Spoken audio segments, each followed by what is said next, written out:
Lovelies, welcome back to my channel. On today's video, we'll be making this beautiful dress. Is a style combination between these two dresses to create a unique style. Come along guys, let's begin.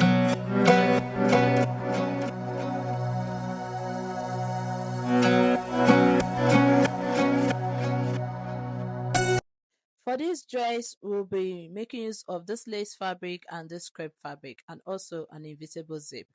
The first thing you are going to do is to draft your basic bodice pattern, and instead of drafting it and stopping at your waist, you'll be stopping at your gown length. Now the gown length is where you want the main fabric to stop before you attach the lace. Also, you can also do it to where you want the lace to stop, like the total gown length of your dress. If you are doing that way, you are going to now separate it with the part that you want the lace to begin from. What I did was I made this tutorial with two methods. The first method was, the reason why I'm talking about all this is because for those who don't know how to draft basic bodice pattern, please, I'm so sorry. If you're a beginner, you have to watch my previous video to be able to draft your basic bodice pattern. But if you know how to draft your basic bodice pattern, I'm just using this time, this minutes to talk about the dress before we go into details of the dress. Now, what I did was I made it into two ways. I did a slash and spread method, and for those who want to make it the slash and spread method on both side of the dress, you can do that. But if you are leaving it on just one side of the dress, go ahead and do that.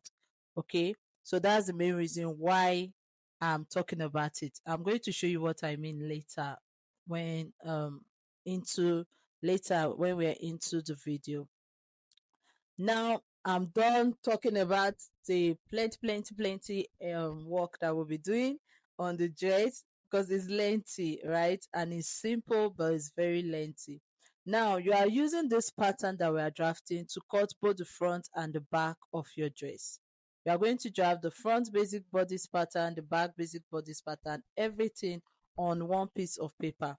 Now, my advice to you before you start drafting your bodice pattern is to your gown bodice pattern is to use your paper cut on fold. So you are going to have two pattern paper folded into two. If you don't have enough pattern paper, like what I did after I'm done, I went ahead and I transferred it to a separate pattern paper to be able to do my slash and spread.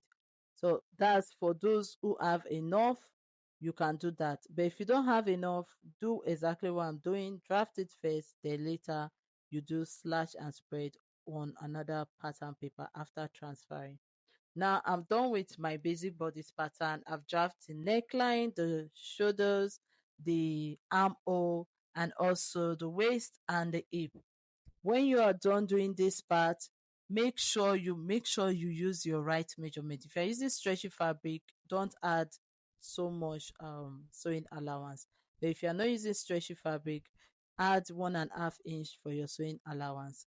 Now I'm done drafting it. I'm just going to go ahead and mark my hip, the gown length, and waist to round above knee. That's what I'm trying to get, and I'm going to now mark it for my gown length and also add extra for the length of the lace that I'll be attaching to it. Now, this is just it for the dress. The dress does not require you to add that. If you want to add that, I don't think it's needed, because after I finished making the dress, when my client came and put it on, it was perfect. So there's no need for you to add that on the dress. It's slash and spread. You are actually going to eliminate the dart if you add it. So there will be no need for you to add that to your dress. Now I'm done with this part of the dress. I'm now going to cut it out and use this main part to cut the back. Now, after you've drafted it, what you are going to do is you are going to use the part that you draft first to cut out the back piece. When you are done cutting out the back piece, then you work on the front piece. Cut out the excess that you have and cut your back piece. So that's basically what I'm doing. for the dress. Now I'm eliminating this bottom part. Can you see what I'm doing? If yours is longer, there's no need to throw that, discard the part that you cut out. Mine is shorter, so I had to add later when I was attaching the lace. Now this is it. It's time to cut the back. So go ahead and cut the back. Don't forget to add zipper allowance, guys. If you don't add zipper allowance, there will be no zip on this dress. After you are done cutting at the back, cut at the front armhole and also the front neckline. For the dress, I use round neckline. You can also use V neckline. It depends on you. Okay, ask your client what they want. Now, this is the part that I was talking about that I made it two style. I just wanted to try it and explain to you guys, because when making dresses, it's good to explore your options. Now, I was given two dresses to make one outfit, and I decided to explore while making the dress, and I just wanted to explain this part to you. What I'm doing now is I'm trying to get the part that I'll be doing the slash and spread. If you fold your pattern into two, cut on fold, I'm going to explain that because I did it later. You will come in by your measurement. So I used divide the waist by two. After dividing the front waist by two, whatever I had was what I marked there. You can also use your nipple to nipple measurement and mark 4 inches. When you are done marking 4 inches, you add 1 inch, or depends on you. So I went ahead and I marked it. What I did was, you see that I stopped at the armhole area, but later I decided that I want to eliminate this other part that I'm cutting out now with my pattern scissors. So what I did was I added the line from the shoulder. So you are going to divide your shoulder into two and connect it. Whatever you have, just draw a straight line all the way down to the hem line. So this is it. Now, if you have your pattern into cut on fold, it's going to be very, very easy for you to do. But this is not cut on fold. Now, this style, now, if you want to now drape on both sides of your dress, you can do it. Just mark the length that you want and drape it. So that's basically just what this part is all about. This was what I said earlier, that if you want to do the drape on both sides, but my draping is on one side, this is ideal for anyone who wants to just try it out. So if you are trying it out, can you drop the comment on the comment section below and let me know if you are giving it a try. Now, just mark it from the waist. Please, guys, you are marking from the waist. That's the central front waist area. You mark it and draw your lines. After drawing the lines, it depends on you. You can use 2 inches to draw your lines. It depends on how you want to do it. Then when you are done, can you see what I'm doing? I'm using my scissors to open it up. Can you see? So you open it up and you do the slash and spread on the fabric, cut it out and join that part together. That's if you are doing it for both sides of your dress. This is a reminder for everyone watching this video. If you are making this for both sides of your dress, it's only when you are going to do this method. But if you are doing it on one side, wait, I'm going to show you how to do the other method. So go ahead and open it up.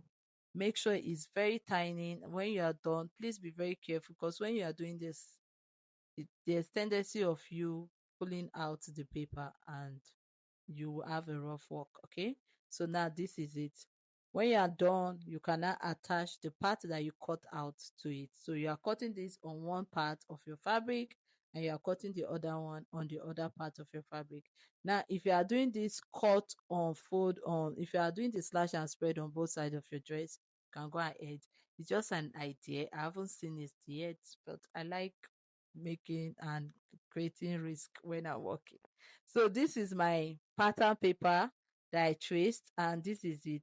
So this is the one that I talked about if you are doing it on both sides. Now we are going to do this other one on just one side of our pattern paper. Now this is the pattern paper spread and I've marked the line that I needed. So connect it all the way to your armhole. Can you see what I'm doing? Now, this is the main reason for this tutorial. Connect it all the way to your armhole. Once you are done connecting it, you are going to separate one side, not both sides. because it's cut on fold. So this is how your dress is going to be. Separate one side. Can you see what I'm doing? I'm cutting out one side, so is either the left or the right. You decide on the part you want. I'm cutting out one side, and this is the other side, and it's bigger. Can you see how big it is? Now it's time to do the slash and spread. The slash and spread method started from the waist. Ask your client, do you want it to be? Because when I was done, she was like, she likes it because it covered her tummy. That's the main reason why I'm making this style, creating two dresses in one. Now you are going to now use your tape to mark from the part you want the slash and spread to be, okay, to stop and to begin. So I marked to the armhole area, and I also came down from the waist to the part I want it to stop. So if you want it to come down a bit, you can still do that. It all depends on you. Now I'm using my ruler to connect it from the waist.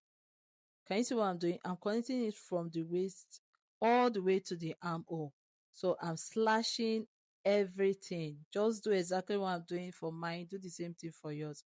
You can use your tape to mark the measurement that you need if you want to use 2 inches, or if you want to use more than 2 inches. Now this is mine. I'm done with it.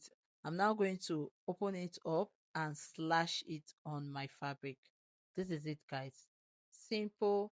It's very, very easy to make. When I was doing this dress, I was like, oh my God, I hope I'm able to achieve the style, and I'm able to work and make my clients to be proud of me. Because if you do a very terrible job, my God, you hear shenge from your customers. So this is it. After cutting it out, just take your time. It's not, don't rush it. Just take your time. You can use masking tape at the tip of the waist area to avoid it from falling out. Now this is it. What you're going to do now is decide how many inches you want on your fabric. Okay, so now I'm going to place it on my fabric and it, slash and spread it. Now this is it on the fabric. You see that tip on the waist area that I talked about? You can use masking tape to just tape it so that it will not go out. Now take your chalk and mark your tailor chalk and mark it out. Okay, so I did that. It was very fast, and I marked it out, and that is what I have. Now this is the other pattern paper that I have. I'm just using it to mark, to know the length that I'll be using. Now, can you see what I'm doing? I'm trying to get the length of the other side. And I've gotten the length of the other side. I've cut it out. Now, practically, this is our dress. It's time to stitch. You see the other part that will cut out. You are going to pin it from the shoulder. Can you see what I'm doing? You pin it from the shoulder. And when you are done pinning it from the shoulder, also you're going to pin from the area of the dress, the bottom part. Can you see what I'm doing? I pin it up and down before I get to the waist area. That waist area is where you'll be slashing, is where you'll be gathering or pleating the slash that you cut, the excess fabric. Can you see it? Now I'm also pinning the upper part to the part. You have to ask your client which part do you want it to be, because if you don't ask them and you just do it on one part, I'm telling you, sometimes they will tell you that their tummy is still showing. They want you to help them adjust it. My dear, it's a lot of work to be losing your cloth and be adjusting. I've been there, I've done that. Now you are going to either gather it or plait it. It depends on you. So what I did was I marked the point I want it to be, and I pleated it on the other side of the fabric. So do the same thing that I'm doing for mine, do the same thing for yours. You're just going to stitch it. It's a very simple dress to make. Looking at it, you'll be thinking it's complicated, but it's very easy and simple to make. Now, when you are done with this part, you are going to cut your neckline and turn the neckline. You can use bias to turn the neckline, or you can just use the same fabric. Now, this is it, the slash and spread. Stitch it up and lock it with your interlocking machine. and this is what you're going to get. Isn't it pretty? Ouch! I'm liking it already. So either you gather or you pleat. Now I'm going to stitch the neckline on both the back and the front. I'm going to cut it out and stitch the neckline on both the back and the front and show you how it looks when I'm done stitching. Also, I'm cutting out the sleeve for the dress. After cutting out the sleeve, depends on you guys. The sleeve was not important on this dress, but it depends on the sleeve you want. Because after I finished making the dress, I realized that the lace is not stretchy, so it was difficult for me to put it on my mannequin. That was why you were seeing it that way on the hand of my mannequin. In human hand you can actually fold and make it easy, right? But you can't do that on the mannequin. So I'm done with the sleeve. It's time to cut the excess to be attached to the bottom of the dress, and this is it. So I'm attaching the back. Can you see me cutting out the back, using the length of the back to cut at the back? You do the same thing and cut at the back and the front lace that you'll be attaching to your dress. When you are done, make sure you get the right measurement, the right length, and cut it out. When you are done, you also cut the pieces that you'll be attaching to these fabrics. So this is it. This is the one for the back, and I've cut it out and I've attached the pieces. So that's how you are going to do it. Now I've joined the front together, and also I've joined the back together. It's time to attach the piece to it. For the bottom part of the piece, you are going to iron it with your hemming gum, and you fold it, cut 5 inches, sorry, and iron with your hemming gum. I'm so sorry I did not record that part. Then after you've ironed it, you attach it to the lace and put one in front of it. Now this is the back of the dress. I've attached the zipper and I'm joining the shoulder. To join the shoulder, remember you are going to use the back to turn the front, and the inside of your dress is going to be very neat. So when you are done, attach the armhole and stitch the sides together. Also, attach your sleeves, your desired sleeve. You want short sleeve or long sleeve, add everything together. Now, this is it. This is the dress. This is how it looks. So, you have to iron. I haven't ironed mine. So, it's looking this rumpled. So, iron yours. If you're wondering how I did the bottom part, what I did was I cut 5 inches, I said it earlier, and I folded it into two to give me 2.5 inches, then attach it to the lace as the hem. Then I just I cut another piece of fabric and place it on top of the lace and stitch on both sides. So that's just it for the design. This is how it looks after stitching and putting on my mannequin. Thank you so much, guys. Have a nice day. Bye.